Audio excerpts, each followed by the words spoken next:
ഇന്ന് അഹമ്മദാബാദിലെ രണ്ടാമത്തെ ദിവസമാണ്. സമയം ഏകദേശം 9:30 രാവിലെ ഓഫീസിലോട്ട് പോന്നു. ഇന്ന് രാവിലെ നടന്നാണ് വന്ന്. ക്യാബ് വിളിക്കാനോ ഓട്ടോയ്ക്കോ ഒന്നും കയറാൻ നിന്നില്ല. നടന്നിങ്ങി പോന്നു. 1 കിലോമീറ്റർ താഴെയല്ലേ ഉള്ളൂ. ഞാൻ കഴിഞ്ഞ വീഡിയോ കാണിച്ച വെസ്റ്റ് ഗേറ്റിലെ ഈ ബിൽഡിങ്ങിന് 22 ഫ്ലോറുണ്ട്. ഇതിലെ 10ാമത്തെ ഫ്ലോറാണ് ഫുഡ് കോർട്ടുള്ളത്. രാവിലെ സാൻഡ്വിച്ചാണ് ഇന്നും കഴിച്ചത്. ഇന്ന് ഉച്ചയ്ക്ക് ഗുജറാത്തി താലി മീൽസ് കഴിക്കാൻ വേണ്ടി പോവാണ്. ഇങ്ങോട്ട് വന്നപ്പോൾ തൊട്ട് ഗുജറാത്തി താലി മീൽസ് കഴിക്കുന്ന കാര്യം ഓർത്തായിരുന്നു. ഇന്നലെ കൂടെയുള്ളവർ പറഞ്ഞപ്പോൾ അവർ സജസ്റ്റ് ചെയ്യണം ഈ റെസ്റ്റോറൻറ്റ്.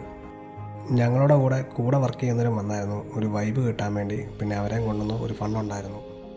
ഈ റെസ്റ്റോറൻറ്റ് ഇവിടുത്തെ അത്യാവശ്യം പ്രീമിയം കാറ്റഗറി വരുന്നതാണ്. അപ്പോൾ ഒരു താലി മീൽസ് ഇവിടെ 350 രൂപയാണ്. നമ്മുടെ നാട്ടിലെ പോലെ അധികം എരിവൊന്നും ഇവരാരും ഉപയോഗിക്കാറില്ല. ഗുജറാത്തി താലി മീൽസ് കംപ്ലീറ്റ്ലി വെജിറ്റേറിയനാണ്. കുറേ സ്വീറ്റ് ഐറ്റംസും കാര്യങ്ങളൊക്കെ ഇതിനകത്തുണ്ടായിരുന്നു. കഴിച്ചിട്ട് നേരെ ഓഫീസിലോട്ട് പോകണം. ചെറുതായിട്ട് സമയം വൈകിപ്പോയി. ഇന്ന് വൈകിട്ട് കണ്ട ഫുൾ മൂണാണ്. നല്ല ഭംഗിയുണ്ടായിരുന്നു കാണാൻ.